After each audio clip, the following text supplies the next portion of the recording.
Welcome back to Tides and Travel. We just spent the day exploring Stanley, the capital of the Falkland Islands. It's a small town, but it had a lot of history and some really interesting surprises. And of course, we're taking you along with us as we show you some of the local landmarks, a unique park, and even a store where we found products from back home in South Africa. Let's get into it.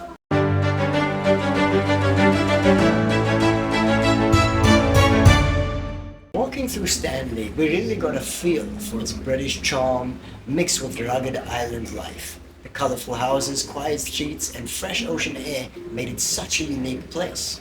It was small but full of character, and since most of the town is along the waterfront, it was perfect for exploring on foot. One of the coolest things we came across was a merry-go-round that was wheelchair friendly. This was so awesome to see. Inclusivity in play areas isn't always a priority in smaller towns, so it was great to see that Stanley had this for kids of all abilities. Little details like this really showed us how much the community cares.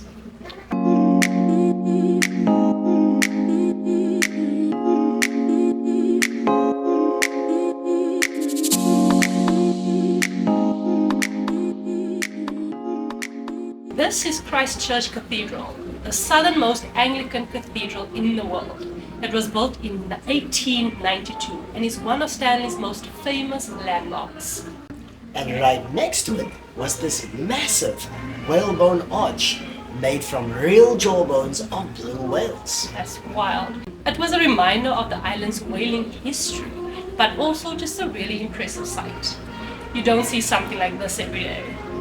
We also popped into a store to check out what kind of things they sold there.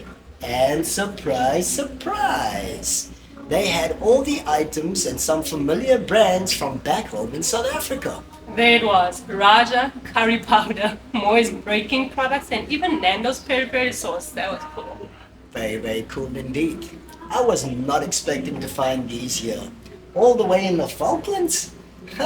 It just goes to show that the South African flavors really get around. If you ever move abroad and start missing home, just know there's a good chance you'll find a little taste of South Africa somewhere. One thing we did notice about Stanley is that almost everyone owns a four-wheel Jeep everywhere. Yes, it was such a surprising thing to see four-wheelers everywhere. Yeah, and it's not like the roads were really bumpy or anything like that, but I guess everyone there must have an adventurous spirit when they want to go see those penguins. Yes, the roads were interesting to say the least, as some of them went up, some of them went down, some of them stretched for miles, but as we've said, mostly every single second home had a 4x4.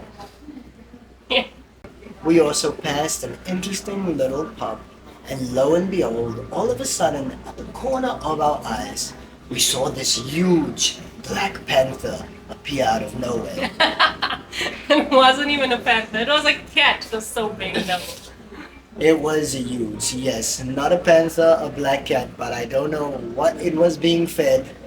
I think it didn't stop growing, must have been a teenager because it looked like it was heading to become a panther. And that was our day in Stanley, Falkland Islands. It might be a small town, but it had so much history, some unexpected surprises, and even a bit of home for us.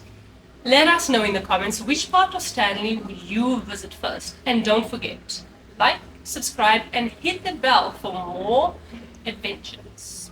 And don't forget, The world awaits.